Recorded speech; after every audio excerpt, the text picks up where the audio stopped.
जय हिंद साथियों। मैं आर के स्वामी आप सभी का स्वामी क्लासेस फाजिलिका में स्वागत करता हूं।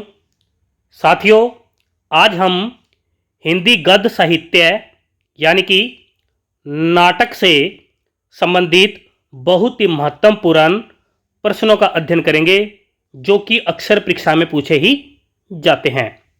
साथियों, आज की जो क्लास है पीजीटी हिंदी, टीजीटी हिंदी और मास्टर कैडर हिंदी की दृष्टि से बहुत ही महत्वपूर्ण होने वाली है, इसलिए वीडियो के अंत तक जुड़े रहें। वीडियो को लाइक और शेयर अवश्य करें।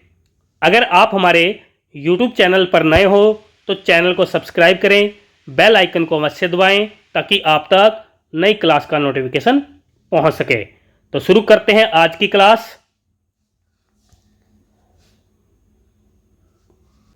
प्रश्न संख्या 1 का उत्तर देंगे, निम्न में से कौन सा कथन असंगत है। यानी कि जो नीचे गलत कथन है उसका चयन करना है। 4 विकल्प दिए गए हैं, सभी साथी उत्तर देंगे।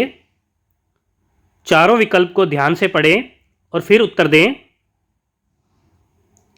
निम्न में से कौन सा कथन असंगत है।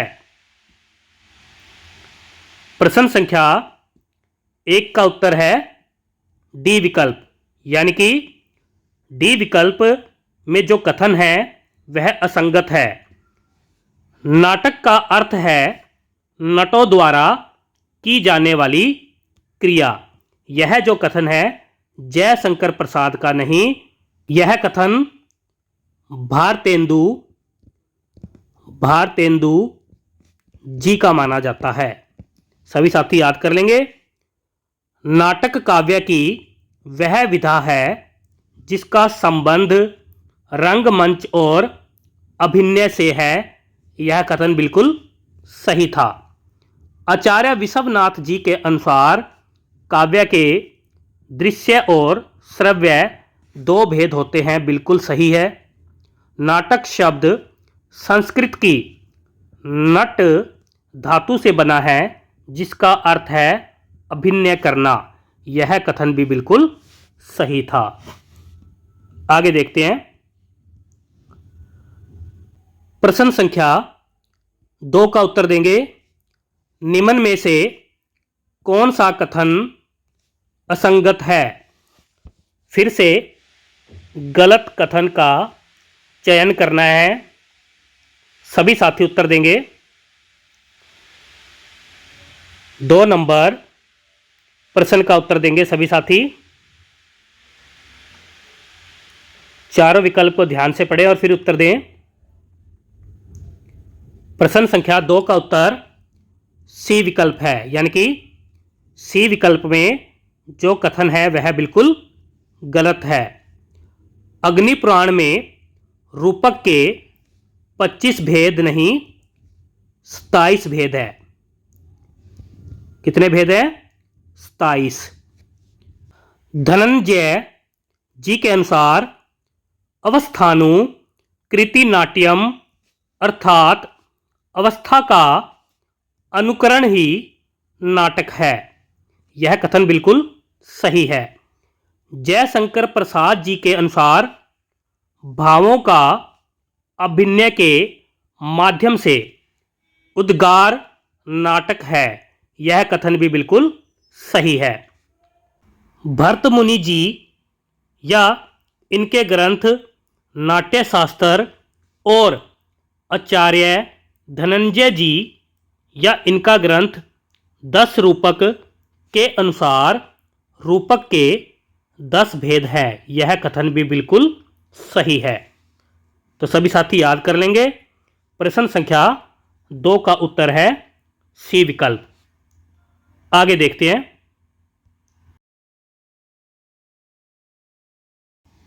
प्रश्न संख्या 3, रंग शीर्ष के पीछे का अदृश्य भाग क्या कहलाता है। ए विकल्प में है नाट्यशाला, बी विकल्प में है रंगपीठ, सी विकल्प में है चूलिका और डी विकल्प में है नेपथ्य। क्या उत्तर सही होना चाहिए? सभी साथी उत्तर देंगे। प्रश्न संख्या 3 का उत्तर जो साथी डी विकल्प को चुन रहे हैं बिल्कुल सही है, यानी कि रंग शीर्ष के पीछे का अदृश्य भाग नेपथ्य कहलाता है। सभी साथी याद कर लेंगे। आगे देखते हैं।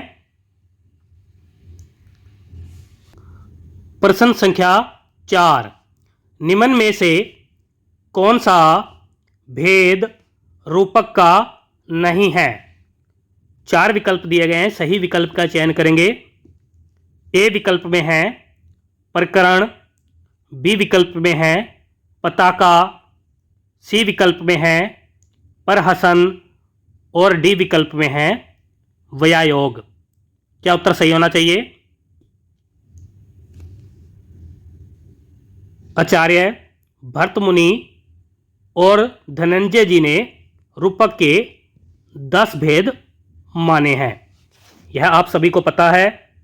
और इन 4 में से कौन सा रूपक का भेद नहीं है, यही बताना है। प्रश्न संख्या 4 का उत्तर जो साथी बी विकल्प को चुन रहे हैं बिल्कुल सही है, यानी कि पताका जो है रूपक का भेद नहीं है।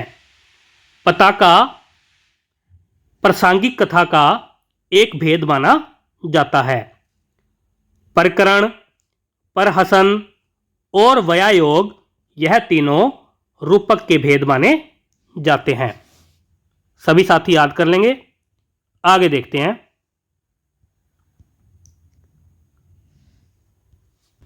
प्रश्न संख्या 5, बीती या भावी घटनाओं की सूचना देने वाले को क्या कहा जाता है? ए विकल्प में है विस्कंभक, बी विकल्प में है प्रवेशक, सी विकल्प में है अंकाश्य और डी विकल्प में है अंकावतार। क्या उत्तर सही होना चाहिए? बहुत ही महत्वपूर्ण प्रश्न अक्सर परीक्षा में पूछा ही जाता है। प्रश्न संख्या 5 का उत्तर जो साथी ए विकल्प को चुन रहे हैं बिल्कुल सही है, यानी कि बीती या भावी घटनाओं की सूचना देने वाले को विस्कंभक कहा जाता है। आगे देखते हैं। प्रश्न संख्या 6, शरीर के विभिन्न अंग प्रत्यंगों के द्वारा जो सहज चेष्टाएं होती है उन्हें क्या कहा जाता है? सभी साथी उत्तर देंगे। ए विकल्प में है कायिक अनुभाव, बी विकल्प में है वाचिक अनुभाव, सी विकल्प में है सात्विक अनुभाव, डी विकल्प में है आहार्य अनुभाव। क्या उत्तर सही होना चाहिए? एक बार सभी साथी वीडियो को लाइक और शेयर कर दें। Very good. प्रश्न संख्या 6 का उत्तर जो साथी ए विकल्प को चुन रहे हैं बिल्कुल सही है, यानी कि उन्हें कायिक अनुभाव कहा जाता है। आगे देखते हैं। प्रश्न संख्या 7, डॉक्टर बच्चन सिंह जी, रामचंद्र शुक्ल जी और नागरी प्रचारणी सभा काशी के अनुसार हिंदी का प्रथम नाटक कौन सा है? ए विकल्प में है गए सुकुमार रास, बी विकल्प में है नहुस, सी विकल्प में है आनंद रघुनंदन, डी विकल्प में है गोरक्ष विजय। क्या उत्तर सही होना चाहिए? बहुत ही महत्वपूर्ण प्रश्न अक्सर परीक्षा में पूछा ही जाता है। प्रश्न संख्या 7 का उत्तर जो साथी सी विकल्प को चुन रहे हैं बिल्कुल सही है, यानी कि आनंद रघुनंदन नाटक को डॉक्टर बच्चन सिंह जी ने, रामचंद्र शुक्ल जी ने और नागरी प्रचारणी सभा काशी ने हिंदी का प्रथम नाटक माना है। आनंद रघुनंदन नाटक के रचनाकार महाराजा विश्वनाथ सिंह जी माने जाते हैं और यह ब्रज भाषा में लिखित है। गए सुकुमार रास नाटक को डॉक्टर दशरथ ओझा जी ने हिंदी का प्रथम नाटक माना है। गए सुकुमार रास नाटक के रचनाकार दलहन जी माने जाते हैं।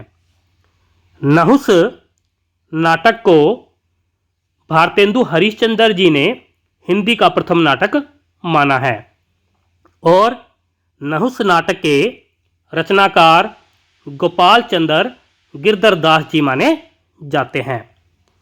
गोरक्ष विजय नाटक को गणपति चंद्र गुप्त जी ने हिंदी का प्रथम नाटक माना है। गोरक्ष विजय नाटक के रचनाकार विद्यापति जी माने जाते हैं। तो सभी साथी याद कर लेंगे। प्रश्न संख्या 7 का उत्तर है सी विकल्प। आगे देखते हैं। प्रश्न संख्या 8, हिंदी का प्रथम दुखांत नाटक कौन सा है? ए विकल्प में है भारत दुर्दशा, बी विकल्प में है जानकी मंगल, सी विकल्प में है कामना और डी विकल्प में है रणधीर प्रेम मोहिनी। क्या उत्तर सही होना चाहिए? सभी साथी उत्तर देंगे। और आपके लिए एक सूचना है, 1 जनवरी से हम नया ऑफलाइन बैच शुरू करने जा रहे हैं। जो भी साथी हिंदी साहित्य का विस्तृत अध्ययन करना चाहता है तो वह नीचे दिए गए नंबर पर संपर्क कर सकता है। याद रखना, 1 जनवरी से ऑफलाइन बैच शुरू करने जा रहे हैं। प्रश्न संख्या 8 का उत्तर जो साथी डी विकल्प को चुन रहे हैं बिल्कुल सही है, यानी कि रणधीर प्रेम मोहिनी नाटक हिंदी का प्रथम दुखांत नाटक माना जाता है और इसके नाटककार हैं लाला श्री निवास दास जी। भारत दुर्दशा भारतेंदु हरिश्चंद्र जी का नाटक है। जानकी मंगल शीतला प्रसाद त्रिपाठी जी का नाटक है और कामना जयशंकर प्रसाद जी का नाटक है। तो सभी साथी याद कर लेंगे। आगे देखते हैं। प्रश्न संख्या 9, हिंदी का प्रथम अस्तित्ववादी नाटक कौन सा है? ए विकल्प में है राज्यश्री, बी विकल्प में है 3 आंखों वाली मछली, सी विकल्प में है गोरक्ष विजय और डी विकल्प में है समयसार। क्या उत्तर सही होना चाहिए? हिंदी का प्रथम अस्तित्ववादी नाटक कौन सा है? प्रश्न संख्या 9 का उत्तर जो साथी बी विकल्प को चुन रहे हैं बिल्कुल सही है, यानी कि 3 आंखों वाली मछली नाटक हिंदी का प्रथम अस्तित्ववादी नाटक माना जाता है और इसके नाटककार डॉक्टर लक्ष्मी नारायण लाल जी माने जाते हैं। सभी साथी याद कर लेंगे। आगे देखते हैं। प्रश्न संख्या 10, निम्न में से कौन सा नाटककार भारतेंदु युग का है? ए विकल्प में है राधा कृष्ण दास जी, बी विकल्प में है अंबिका दत्त व्यास जी, सी विकल्प में है राधाचरण गोस्वामी जी और डी विकल्प में है उपर्युक्त सभी। क्या उत्तर सही होना चाहिए? प्रश्न संख्या 10 का उत्तर जो साथी डी विकल्प को चुन रहे हैं बिल्कुल सही है, यानी कि उपर्युक्त सभी। यह तीनों ही भारतेंदु युग के नाटककार माने जाते हैं। आगे देखते हैं। प्रश्न संख्या 11 है, भारतेंदु जी का कौन सा नाटक संस्कृत नाटक चोर पंचाशिका के बंगला संस्करण का हिंदी अनुवाद है? ए विकल्प में है विद्या सुंदर, बी विकल्प में है पाखंड विडंबन, सी विकल्प में है कपूर मंजरी और डी विकल्प में है भारत जननी। क्या उत्तर सही होना चाहिए? सभी साथी उत्तर देंगे।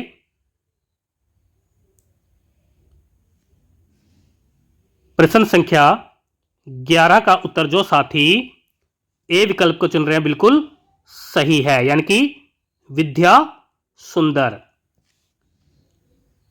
आगे देखते हैं। प्रश्न संख्या 12 है, भारतेंदु जी का मौलिक नाटक कौन सा है? ए विकल्प में है धनंजय विजय, बी विकल्प में है मुद्रा राक्षस, सी विकल्प में है दुर्लभ बंधु और डी विकल्प में है वैदकी हिंसा हिंसा न भवती। क्या उत्तर सही होना चाहिए? सभी साथी उत्तर देंगे। प्रश्न संख्या 12 का उत्तर है डी विकल्प, यानी कि वैदकी हिंसा हिंसा न भवती। यह नाटक भारतेंदु हरीशचंद्र जी का मौलिक नाटक माना जाता है और इस नाटक में पशु बलि प्रथा का विरोध किया गया है। आगे देखते हैं। प्रश्न संख्या 13 है, भारतेंदु जी के किस नाटक में तीर्थ स्थानों पर होने वाले कुकृत्यों का चित्रण हुआ है?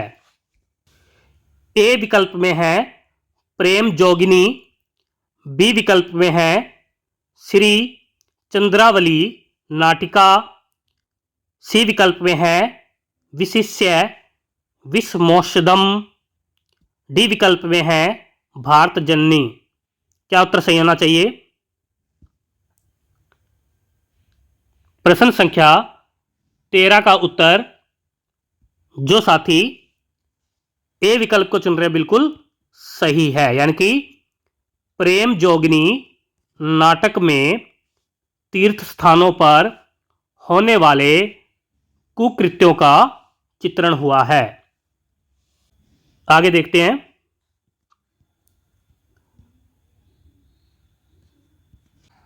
प्रश्न संख्या 14 है, भारत दुर्दशा नाटक के संबंध में कौन सा कथन सही है? ए विकल्प में है यह हिंदी भाषा का पहला मौलिक राजनैतिक नाटक है, बी विकल्प में है इसमें अंग्रेजी राज्य में भारत की दुर्दशा का चित्रण किया गया है, सी विकल्प में है इसमें देसी राजाओं को रासब कहा गया है और डी विकल्प में है उपर्युक्त सभी। क्या उत्तर सही होना चाहिए? सभी साथी उत्तर देंगे। बहुत ही महत्वपूर्ण प्रश्न संख्या 14 का उत्तर डी विकल्प है, यानी कि उपर्युक्त सभी। यह तीनों ही कथन भारत दुर्दशा नाटक के संबंध में सही है। आगे देखते हैं। प्रश्न संख्या 15 है, कलिराज की सभा और रेल का विकट खेल किसके नाटक है? ए विकल्प में है भारतेंदु हरीशचंद्र जी, बी विकल्प में है बाल कृष्ण भट्ट जी, सी विकल्प में है लाला श्रीनिवास दास जी और डी विकल्प में है राधा कृष्ण दास जी। क्या उत्तर सही होना चाहिए? कलिराज की सभा और रेल का विकट खेल किसके नाटक है? प्रश्न संख्या 15 का उत्तर जो साथी बी विकल्प को चुन रहे हैं बिल्कुल सही है, यानी कि यह दोनों नाटक बाल कृष्ण भट्ट जी के माने जाते हैं। आगे देखते हैं। प्रश्न संख्या 16 है। भारत सौभाग्य नाटक का रचनाकार कौन है? ए विकल्प में है अंबिका दत्त व्यास जी, बी विकल्प में है कार्तिक प्रसाद खत्री जी, सी विकल्प में है राधा लक्ष्मण सिंह जी, डी विकल्प में है राधा चरण गोस्वामी जी। क्या उत्तर सही होना चाहिए? भारत सौभाग्य नाटक का रचनाकार कौन है? प्रश्न संख्या 16 का उत्तर जो साथी ए विकल्प को चुन रहे हैं बिल्कुल सही है, यानी कि यह नाटक अंबिका दत्त व्यास जी का माना जाता है। आगे देखते हैं। प्रश्न संख्या 17 है। कली कौतुक रूपक किसका नाटक है? ए विकल्प में है माखनलाल चतुर्वेदी जी, बी विकल्प में है प्रताप नारायण मिश्र जी, सी विकल्प में है किशोरीलाल गोस्वामी जी, डी विकल्प में है शीतला प्रसाद त्रिपाठी जी। क्या उत्तर सही होना चाहिए? सभी साथी उत्तर देंगे। कली कौतुक रूपक किसका नाटक है? प्रश्न संख्या 17 का उत्तर जो साथी बी विकल्प को चुन रहे हैं बिल्कुल सही है, यानी कि यह नाटक प्रताप नारायण मिश्र जी का माना जाता है। आगे देखते हैं। प्रश्न संख्या 18 है। जयशंकर प्रसाद जी का प्रथम नाटक कौन सा है? ए विकल्प में है राज्यश्री, बी विकल्प में है सज्जन, सी विकल्प में है करुणालय और डी विकल्प में है विशाख। क्या उत्तर सही होना चाहिए? सभी साथी उत्तर देंगे।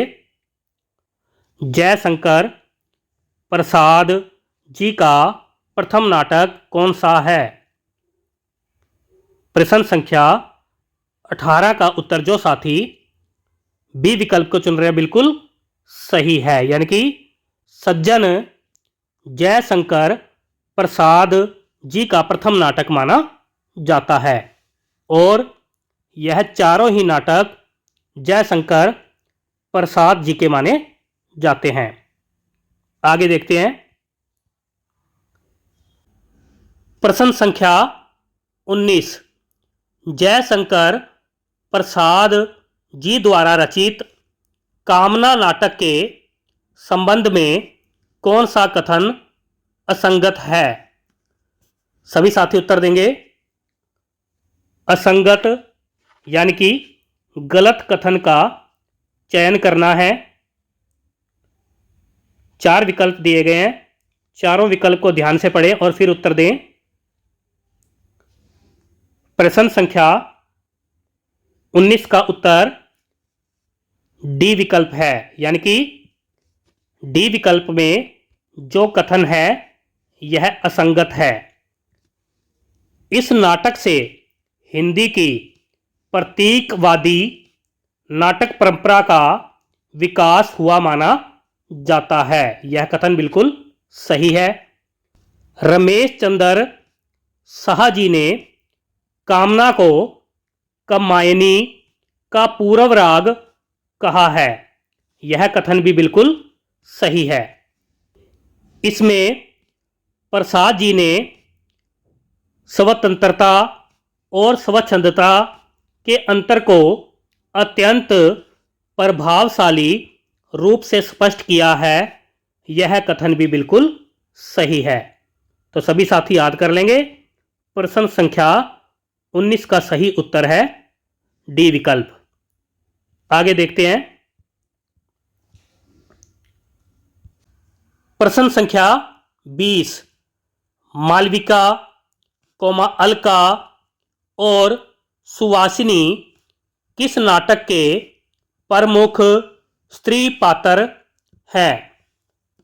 ए विकल्प में है स्कंदगुप्त, बी विकल्प में है चंद्रगुप्त, सी विकल्प में है ध्रुव स्वामिनी और डी विकल्प में है अजातशत्रु। क्या उत्तर सही होना चाहिए? सभी साथी उत्तर देंगे। प्रश्न संख्या 20 का उत्तर जो साथी बी विकल्प को चुन रहे हैं बिल्कुल सही है, यानी कि यह तीनों ही स्त्री पात्र चंद्रगुप्त नाटक के माने जाते हैं। आगे देखते हैं। प्रश्न संख्या 21, जयशंकर प्रसाद जी के किस नाटक में तलाक व पुनर्विवाह की समस्या और गुप्तकालीन समाज का चित्रण हुआ है? ए विकल्प में है स्कंदगुप्त, बी विकल्प में है चंद्रगुप्त, सी विकल्प में है ध्रुव स्वामिनी और डी विकल्प में है अजातशत्रु। क्या उत्तर सही होना चाहिए? बहुत ही महत्वपूर्ण प्रश्न, सभी साथी उत्तर देंगे। प्रश्न संख्या 21 का उत्तर जो साथी सी विकल्प को चुन रहे हैं बिल्कुल सही है, यानी कि ध्रुव स्वामिनी नाटक में तलाक व पुनर्विवाह की समस्या और गुप्तकालीन समाज का चित्रण हुआ है। यह चारों ही नाटक जयशंकर प्रसाद जी के माने जाते हैं। आगे देखते हैं। प्रश्न संख्या 22, वीरता जब भागती है तब उसके पैरों से राजनीतिक छल छंद की धूल उड़ती है, यह कथन किस नाटक में शामिल है? ए विकल्प में है चंद्रगुप्त, बी विकल्प में है ध्रुव स्वामिनी, सी विकल्प में है कामना और डी विकल्प में है स्कंदगुप्त। क्या उत्तर सही होना चाहिए? सभी साथी उत्तर देंगे। वीरता जब भागती है तब उसके पैरों से राजनीतिक छल छंद की धूल उड़ती है, यह कथन किस नाटक में शामिल है? सभी उत्तर देंगे। प्रश्न संख्या 22 का उत्तर जो साथी बी विकल्प को चुन रहे हैं बिल्कुल सही है, यानी कि यह कथन ध्रुव स्वामिनी नाटक में शामिल है। सभी साथी याद कर लेंगे। आगे देखते हैं। प्रश्न संख्या 23, सिंदूर की होली और वित्सता की लहरें किसके नाटक हैं? ए विकल्प में है लक्ष्मी नारायण लाल जी, बी विकल्प में है लक्ष्मी नारायण मिश्र जी, सी विकल्प में है गोविंद बल्लभ पंत जी और डी विकल्प में है जयशंकर प्रसाद जी। क्या उत्तर सही होना चाहिए? प्रश्न संख्या 23 का उत्तर जो साथी बी विकल्प को चुन रहे हैं बिल्कुल सही है, यानी कि यह दोनों नाटक लक्ष्मी नारायण मिश्र जी के माने जाते हैं। आगे देखते हैं। प्रश्न संख्या 24, अंगूर की बेटी और अंतःपुर का छिद्र किसके नाटक हैं? ए विकल्प में है लक्ष्मी नारायण लाल जी, बी विकल्प में है उपेंद्र नाथ अस्क जी, सी विकल्प में है गोविंद बल्लभ पंत जी और डी विकल्प में है उदय शंकर भट्ट जी। क्या उत्तर सही होना चाहिए? सभी साथी उत्तर देंगे। प्रश्न संख्या 24 का उत्तर जो साथी सी विकल्प को चुन रहे हैं बिल्कुल सही है, यानी कि यह दोनों ही नाटक गोविंद वल्लभ पंत जी के माने जाते हैं। आगे देखते हैं। प्रश्न संख्या 25। निम्न में से कौन सा नाटक उपेंद्र नाथ अस्क जी का नहीं है? ए विकल्प में है लक्ष्मी का स्वागत, बी विकल्प में है जय पराजय, सी विकल्प में है कैद और डी विकल्प में है अमर सिंह राठौर। क्या उत्तर सही होना चाहिए? कौन सा नाटक उपेंद्र नाथ अस्क जी का नहीं है? 4 विकल्प दिए गए हैं, सही विकल्प का चयन करेंगे। प्रश्न संख्या 25 का उत्तर जो साथी डी विकल्प को चुन रहे हैं बिल्कुल सही है, यानी कि अमर सिंह राठौर यह नाटक उपेंद्र नाथ अस्क जी का नहीं है। अमर सिंह राठौर यह नाटक चतुरसेन शास्त्री जी का माना जाता है। लक्ष्मी का स्वागत, जय पराजय और कैद यह तीनों नाटक उपेंद्र नाथ अस्क जी के माने जाते हैं। सभी साथी याद कर लेंगे। प्यारे साथियों, ये थे आज के बेहतरीन 25 क्वेश्चन जो कि अक्सर परीक्षा में पूछे ही जाते हैं। आशा करता हूं कि आज की इस क्लास में आपको बहुत कुछ नया सीखने को मिला होगा। इसी प्रकार से निरंतर अध्ययन करने के लिए चैनल को सब्सक्राइब करें, बेल आइकन को अवश्य दबाएं ताकि आप तक नई क्लास का नोटिफिकेशन पहुंच सके। अगर आपने हमारी अभी तक पहली वाली क्लासेस नहीं देखी है तो आप प्लेलिस्ट में जाकर उन क्लासों को अवश्य देखें और हिंदी की बेहतर तैयारी करें। तो मिलते हैं अगली क्लास में, तब तक के लिए जय हिंद।